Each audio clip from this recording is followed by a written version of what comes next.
The Carbon Cycle by Leilani, Sofia, and Matthias.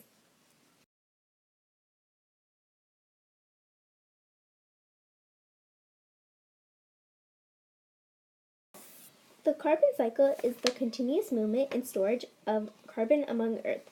Carbon is the backbone of all life on Earth, flowing through various systems before being released into the atmosphere and going through the cycle again. The carbon cycle depicts movement of carbon among Earth's ocean, atmosphere, biosphere, and geosphere.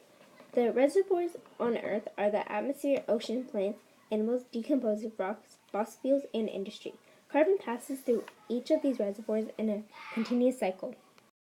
Autotrophs or plants produce their own food using photosynthesis. Plants take in carbon dioxide, oxygen, and energy in form of sunlight to produce glucose or sugar. Heterotrophs or animals receive energy by consuming other organisms, whether that be through eating animals or plants. When animals eat plants, they take in carbon dioxide before releasing it back into the atmosphere through respiration. The formula for respiration is the opposite of photosynthesis, animals exhaling carbon dioxide back into the air. Excess carbon is the extra and unneeded carbon that is put into the atmosphere by humans and man-made technology. Excess carbon produces extra heat, known as global warming. Extra carbon can come from cars, factories, machines, and airplanes. The excess carbon in the atmosphere causes problems since rising carbon dioxide concentrations are causing the Earth's overall temperature to rise. These changes in temperature impact each reservoir.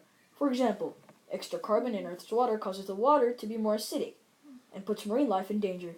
Global warming also evaporates more water, and with less water, tropical forests are in danger of drying out. The biggest changes in land carbon cycle are actually because of the climate change. And if people don't do anything about the excess carbon, even more problems can occur.